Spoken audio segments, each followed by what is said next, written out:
Podcast Radio.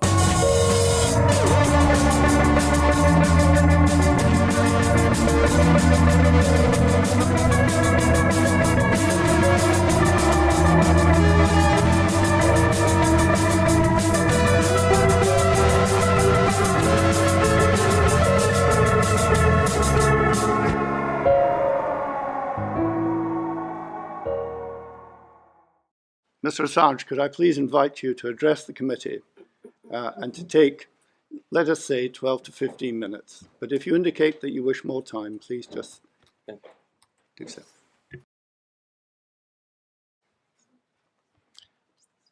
Mr. Chairman,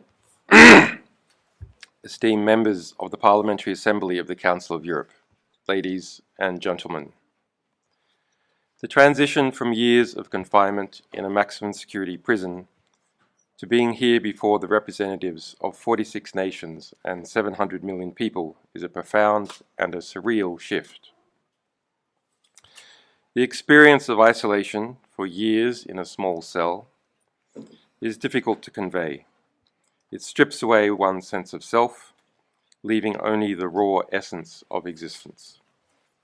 I am yet not fully equipped to speak about what I have endured, the relentless struggle to stay alive, both physically and mentally, nor can I speak yet about the deaths by hanging, murder, and medical neglect of my fellow prisoners. I apologize in advance if my words falter or if my presentation lacks the polish you might expect from such a distinguished forum. Isolation has taken its toll, which I am trying to unwind, and expressing myself in this setting is a challenge. However, the gravity of this occasion and the weight of the issues at hand compel me to set aside my reservations and speak to you directly. I have travelled a long way, literally and figuratively, to be before you today. Before our discussion or answering any questions you might have, I wish to thank PACE for its 2020 resolution, which stated that my imprisonment set a dangerous precedent for journalists and noted that the UN Special Rapporteur on Torture called for my release.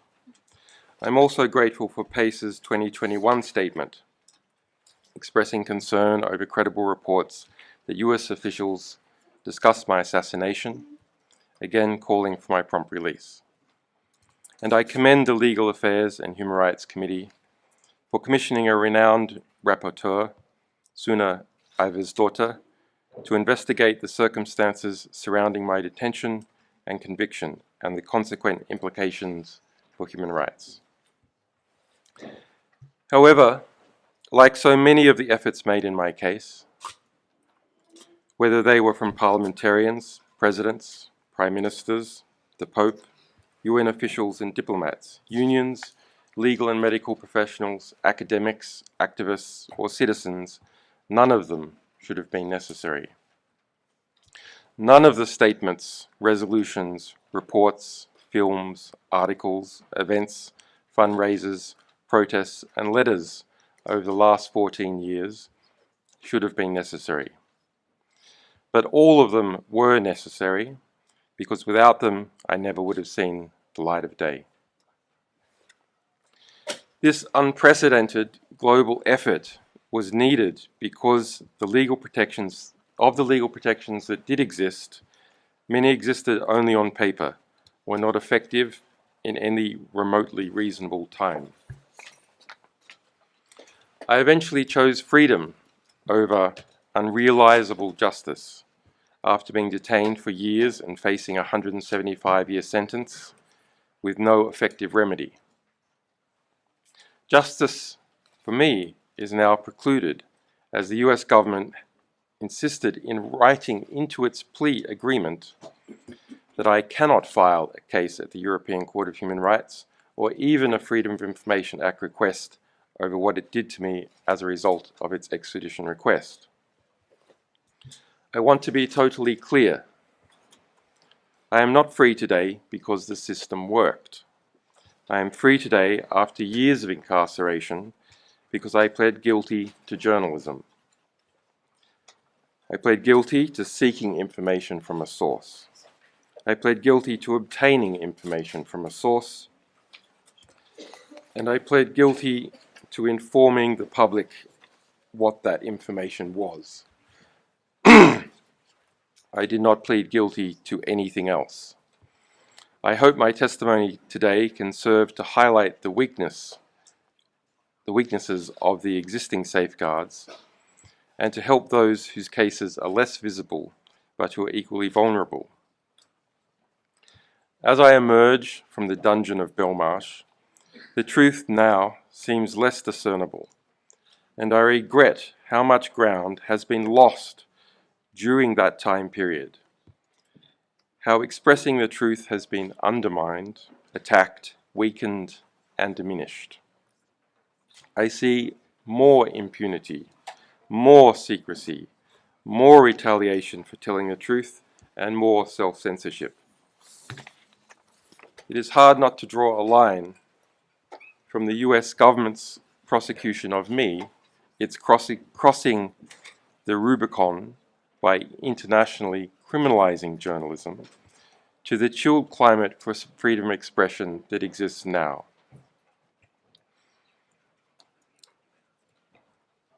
When I founded WikiLeaks, it was driven by a simple dream: to educate people about how the world works so that, through understanding, we might bring about something better. Having a map of where we are lets us understand where we might go. Knowledge empowers us to hold power to account and to demand justice where there is none. We obtained and published truths about tens of thousands of hidden casualties of war and other unseen horrors, about programs of assassination, rendition, torture, and mass surveillance. We revealed not just when and where these things happened, but frequently the policies, the agreements, and the structures behind them. When we published Collateral Murder, the infamous gun camera footage of a US Apache helicopter crew eagerly blowing to pieces Iraqi journalists and their rescuers, the visual reality of modern warfare shocked the world. But we also used interest in this video to direct people to the classified policies for when the US military could deploy lethal force in Iraq, how many civilians could be killed before gaining higher approval. In fact, 40 years of my potential 175-year sentence was for obtaining and releasing those policies.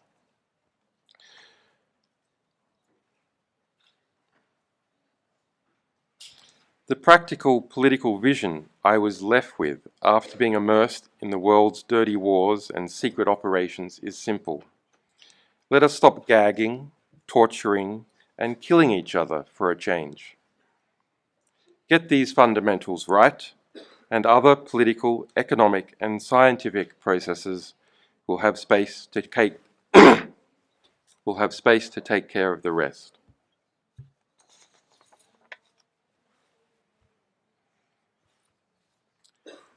WikiLeaks' work was deeply rooted in the principles that this assembly stands for. Our journalism elevated freedom of information and the public's right to know. It found its natural operational home in Europe. I lived in Paris, and we had formal corporate registrations in France and in Iceland. Our journalistic and technical staff were spread throughout Europe. We published to the world from servers based in France, in Germany, and in Norway.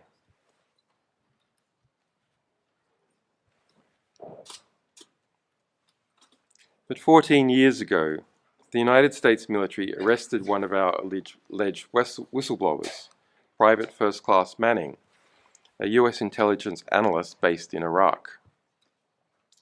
The US government concurrently launched an investigation against me and my colleagues. The US government illicitly sent planes of agents to Iceland, paid bribes to an informer to steal our legal and journalistic work product, and without formal process, pressured banks and financial services to block our subscriptions and to freeze our accounts.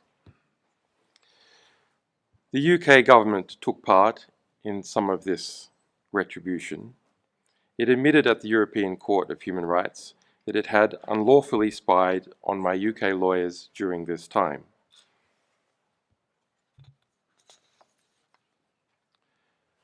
Ultimately, this harassment was legally groundless. President Obama's Justice Department chose not to indict me, recognizing that no crime had been committed. The United States had never before prosecuted a publisher for publishing or obtaining government information. To do so would require a radical and ominous reinterpretation of the US Constitution. In January 2017, Obama also commuted the sentence of Manning, who had been convicted of being one of my sources. However, in February 2017, the landscape changed dramatically. President Trump had been elected. He appointed two wolves in MAGA hats, Mike Pompeo, a Kansas congressman and former arms industry executive, as CIA director, and William Barr, a former CIA officer, as US Attorney General. By March 2017, WikiLeaks had exposed the CIA's infiltration of French political parties, its spying on French and German leaders, its spying on the European Central Bank, European economics ministries, and its standing orders to spy on French industry as a whole. We revealed the CIA's vast production of malware and viruses, its subversion of supply chains, its subversion of antivirus software, cars, smart TVs, and iPhones. CIA Director Pompeo launched a campaign of retribution. It is now a matter of public record that under Pompeo's explicit direction, the CIA drew up plans to kidnap and to assassinate me within the Ecuadorian embassy in London, and authorized going after my European colleagues, subjecting us to theft, hacking attacks, and the planting of false information. My wife and my infant son were also targeted. A CIA asset was permanently assigned to track my wife, and instructions were given to obtain DNA from my 6-month-old son's nappy. This is the testimony of more than 30 current and former US intelligence officials speaking to the US press, which has been additionally corroborated by records seized in a prosecution brought against some of the CIA agents involved. The CIA's targeting of myself, my family, and my associates through aggressive extrajudicial and extraterritorial means provides a rare insight into how powerful intelligence organizations engage in transnational repression. Such repressions are not unique.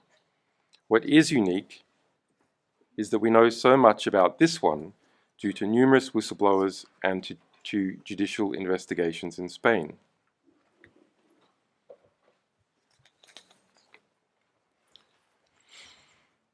This assembly is no stranger to extraterritorial abuses by the CIA. Pace's groundbreaking report on CIA renditions in Europe exposed how the CIA operated secret detention centers and conducted unlawful renditions on European soil, violating human rights and international law. In February this year, the alleged source of some of our CIA revelations, former CIA officer Joshua Schulte, was sentenced to 40 years in prison under conditions of extreme isolation. His windows are blacked out, and a white noise machine plays 24 hours a day over his door so that he cannot even shout through it. These conditions are more severe than those found in Guantanamo Bay. But transnational repression is also conducted by abusing legal processes.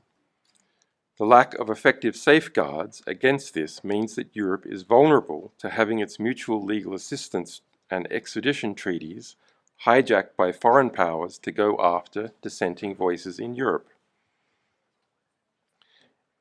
In Michael Pompeo's memoirs, which I read in my prison cell, the former CIA director bragged about how he pressured the US Attorney General to bring an extradition case against me in response to our publications about the CIA.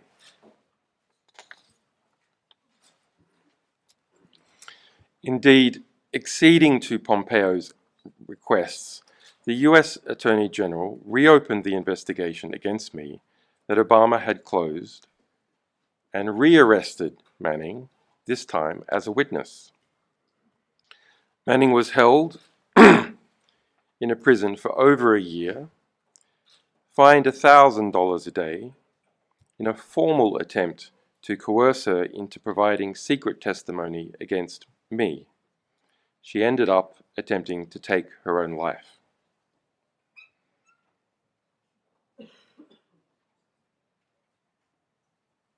We usually think of attempts to force journalists to testify against their sources.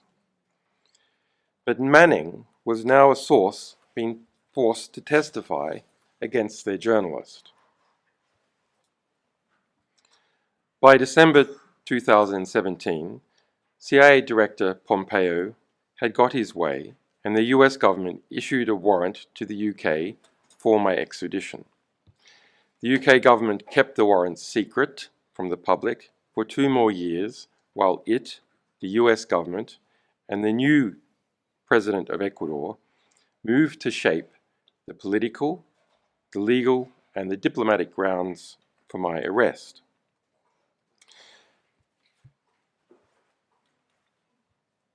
When powerful nations feel entitled to target individuals beyond their borders, those individuals do not stand a chance unless there are strong safeguards in place and a state willing to enforce them. Without this, no individual has a hope of defending themselves against the vast resources that a state aggressor can deploy.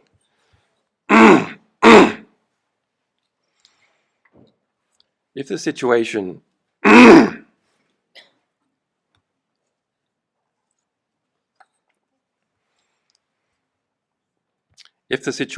were not already bad enough in my case, the US government asserted a dangerous new global legal position. Only US citizens have free speech rights. Europeans and other nationalities do not have free speech rights. But the US claims its Espionage Act still applies to them regardless of where they are. So Europeans in Europe must obey US secrecy law with no defenses at all as far as the US government is concerned. An American in Paris can talk about what the US government is up to, perhaps. But for a Frenchman in Paris, to do so is a crime with no defense, and he may be extradited just like me.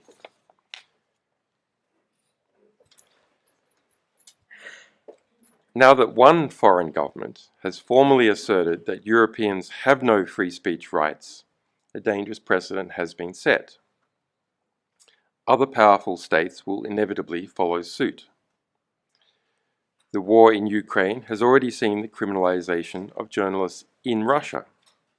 But based on the precedent set in my extradition, there is nothing to stop Russia, or indeed any other state, from targeting European journalists, publishers, or even social media users by claiming that their domestic secrecy laws have been violated.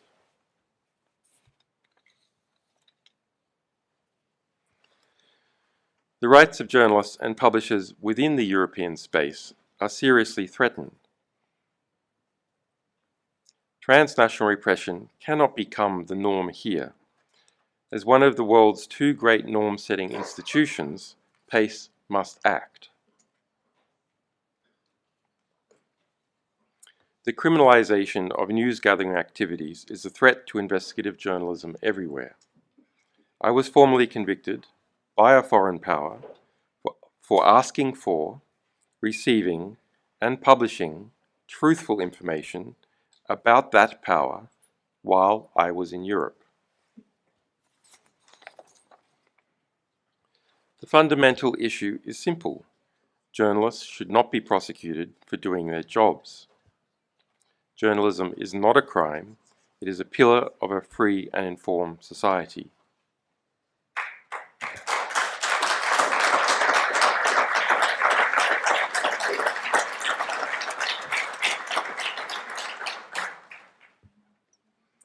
Mr. Chairman, distinguished delegates, if Europe is to have a future where the freedom to speak and the freedom to publish the truth are not privileges enjoyed by a few, but rights guaranteed to all, then it must act so that what has happened in my case never happens to anyone else. I wish to express my deepest gratitude to this Assembly, to the Conservatives, Social Democrats, Liberals, Leftists, Greens and Independents who have supported me throughout this ordeal, and to the countless individuals who have advocated tirelessly for my release. It is heartening to know that in a world often divided by ideology and interests, there remains a shared commitment to the protection of essential human liberties. Freedom of expression and all that flows from it is at a dark crossroad. I fear that unless institutions like PACE wake up to the gravity of the situation, it will be too late. Let us all commit to doing our part to ensure that the light of freedom never dims, that the pursuit of truth will live on, and that the voices of the many are not silenced by the interests of the few.